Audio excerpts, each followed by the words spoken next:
नमस्कारम सद्गुरु। कल प्रधानमंत्री ने घोषणा की कि जहां चंद्रयान-3 उतरा है उस जगह का नाम शिव शक्ति रखा जाएगा। लेकिन चंद्रमा, अंतरिक्ष और पृथ्वी पूरी मानवता के हैं। तो क्या ये ठीक है कि चंद्रमा पर किसी स्थान का नाम किसी विशेष संस्कृति के देवी या देवता के नाम पर रखा जाए? Thank you. सीधे सीधे भारतीय राजनीति में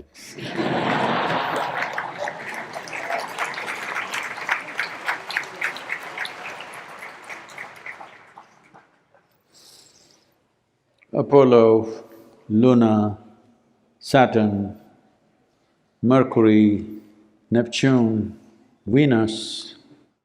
ये सब क्या है?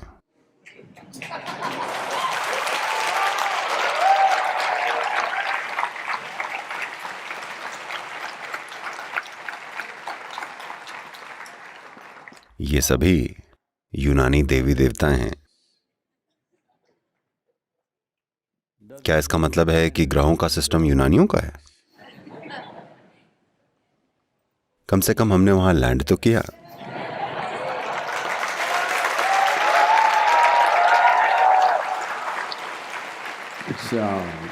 तो मैं बड़ा प्रभावित हूं कि आजकल राजनीतिक नेतृत्व में इस तरह का ज्ञान संभव है।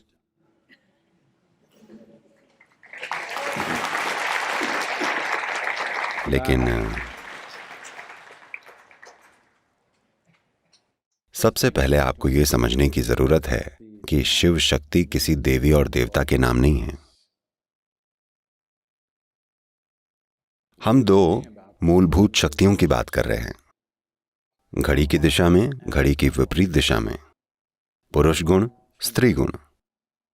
देखिए, दूसरी संस्कृतियों में वो इसे यिन और यांग कह सकते हैं, और कितनी सारी दूसरी चीजें भी।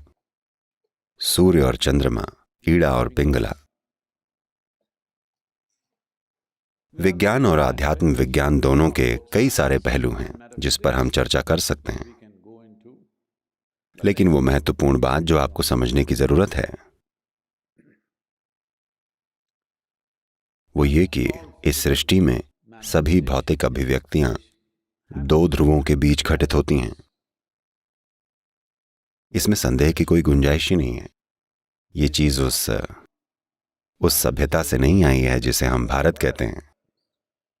हालांकि ये पहली सभ्यता है जिसने इसके बारे में बात की है, लेकिन आज आधुनिक विज्ञान ने इसे बिना किसी शक के स्थापित कर दिया है कि हर वो चीज जो भौतिक है वो किसी न किसी तरह से घूम रही है या अपने आप ही परिक्रमा कर रही है, घूम रही है। तो इन परिक्रमाओं में अगर आप देखें, सिर्फ दो ही तरीके हैं कि कैसे सब कुछ घूम सकता है, क्लॉकवाइज या एंटी क्लॉकवाइज। लोग इसे ऊपर और नीचे कहते हैं, लेकिन सिर्फ दो ही तरीके हैं। ये हजारों अलग अलग तरीकों से नहीं घूम सकती है, ये सिर्फ दो तरीकों से घूम सकती है। इन दोनों को हम शिव शक्ति कहते हैं। और ये बात शानदार है कि उस स्थान को उनके अपने ही नामों से पुकारने के बजाय, जैसे कि उन्होंने अतीत में किया है, हम इसे सही शब्दों से पुकार रहे हैं जो कि पूरे ब्रह्मांड के लिए मायने रखेगा।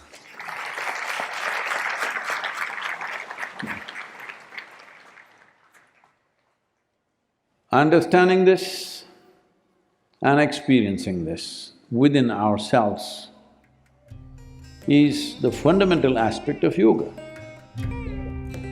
Ida Pingala, Hatha. इसे समझना और इसे अपने भीतर अनुभव करना ही योग का बुनियादी पहलू है। ईड़ा पिंगला, ह ठ। ये महत्वपूर्ण है कि आधुनिक विज्ञान की बदौलत दुनिया भर में इंसान की समझ अब दुनिया के इस हिस्से की सभ्यता के गहराई से स्थापित पहलुओं को पहचान रही है। आधुनिक विज्ञान धीरे धीरे टुकड़ों टुकड़ों में छोटे छोटे टुकड़ों में एक एक करके धीरे धीरे इसके हर उस पहलू को प्रामाणिकता दे रहा है जो हजारों साल पहले बता दिया गया था। ये चीजें कई शताब्दियों पहले स्थापित कर दी गई थीं। अगर आपको यह ना पता हो तो करीब 2700 से 3000 साल पहले ही इस सभ्यता में इस ग्रह के अध्ययन को कहा जाता था भूगोल, जिसका मतलब है एक गोल ग्रह।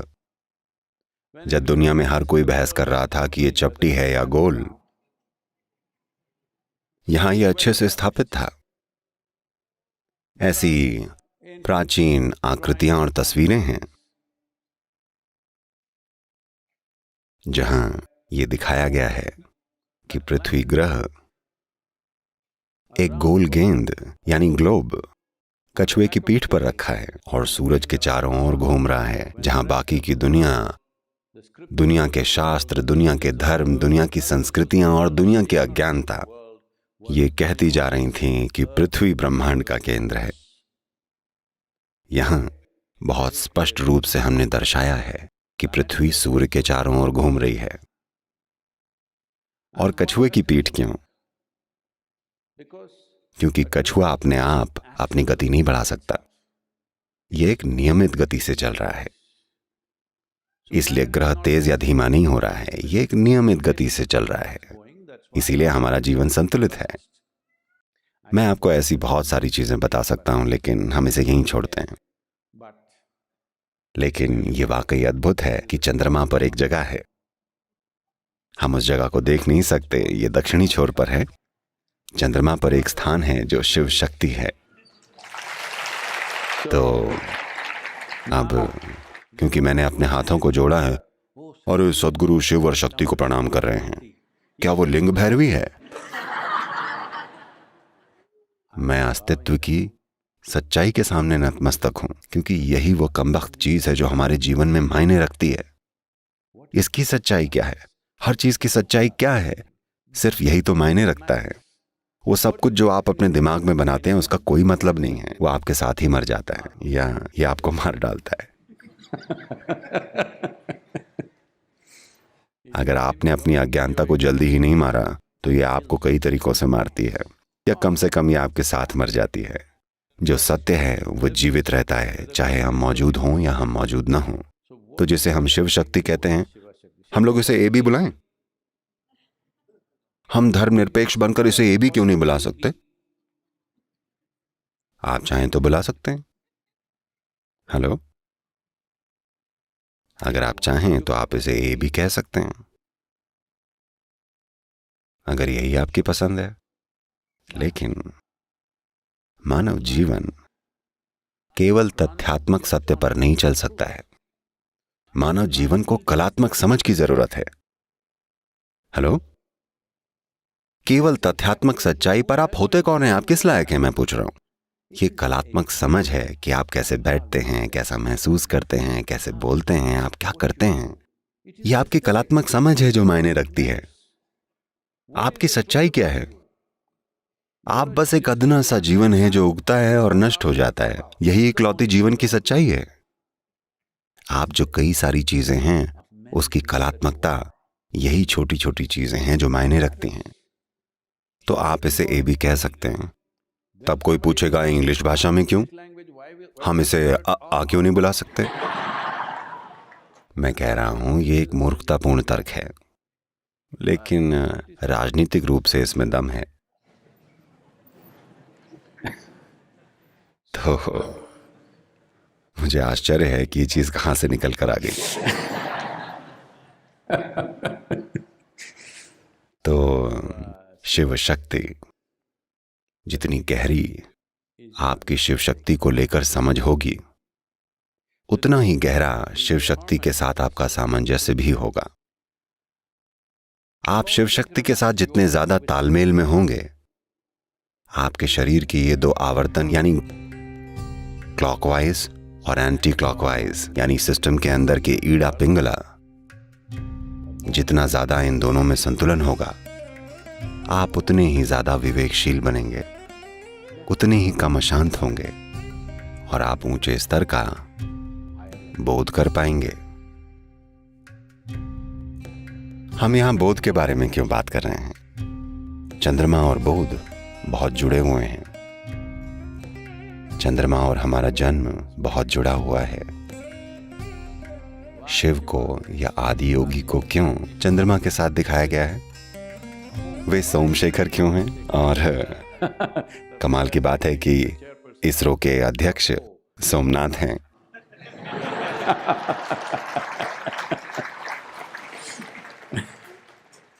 मैं उनसे बात कर रहा था और मैंने कहा, आपके माता पिता ने आपका नाम इतना सटीक कैसे रख दिया?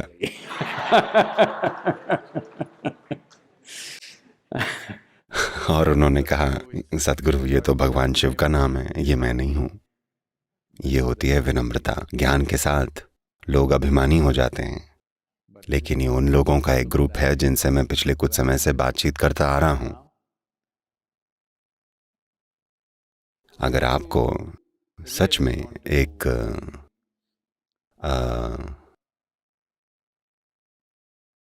वातावरण देखना है, मैं इसे आध्यात्मिक प्रक्रिया नहीं कहूंगा, लेकिन आध्यात्मिक रूप से विकसित होने के लिए जिस वातावरण की आवश्यकता होती है, अगर आपको उसे देखना है, हो सकता है कि लोगों को लगे कि मैं इसरो की हालिया सफलता के चलते इसे बहुत ज्यादा खींच रहा हूं, लेकिन मेरा यकीन मानिए, आप वहां जाइए और देखिए, आप देखेंगे वहां का माहौल हमारे जैसा है। कोई हैं जिसे मैं करीब से जानता हूं, वो वहां गए और मुझे बताया, सतगुरु ये सभी वैज्ञानिक और वहां काम करने वाले सारे लोग वो ईशा के साधकों की तरह काम कर रहे हैं, ईशा वॉलंटियर्स की तरह। मैंने कहा, हाँ, मैंने भी ऐसा महसूस किया। उन्होंने वातावरण बनाया है, उन्हें बस थोड़ी सी आंख की जरूरत है और वहां पहुंच जाएंगे। क्योंकि अगर कुछ भी होना है तो आपको माहौल चाहिए होता है, आपको वातावरण की जरूरत होती है। इस ग्रह पर चीजें हो रही हैं क्योंकि यहां वातावरण है।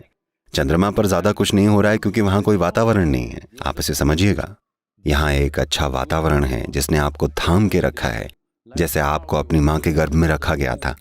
आज भी धरती मां ने आपको अपने गर्भ में धारण किया हुआ है। ये दबाव, ये ऑक्सीजन का लेवल, विभिन्न गैसों का लेवल, ये सब आपको इस जगह पर रहने के लिए बहुत जरूरी है। अगर दबाव बढ़ जाए, आप कुचल जाएंगे। अगर ये कम हो जाए, आप सांस नहीं ले सकते, आप बिखर जाएंगे। ये एक तथ्य है। अभी आप जो यहां बैठे हैं, तो आपको थाम के रखा गया है, और कितनी शिकायतें हैं। हेलो, कितनी सारी शिकायतें हैं, विश्वास नहीं होता। अब शिव शक्ति,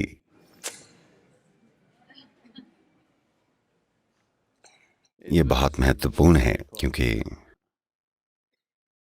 एक तरह से ये शिव शक्ति का मिलन भी है, क्योंकि मानव जीवन पर चंद्रमा का प्रभाव बिल्कुल सीधा है। अगर आप चक्रों को देखें, शारीरिक या जैविक चक्रों को देखें जो हमारी माताओं के शरीर में हो रहे हैं, हम सिर्फ उन्हीं चक्रों की वजह से पैदा हुए हैं और किसी वजह से नहीं। हेलो, सिर्फ इसी वजह से।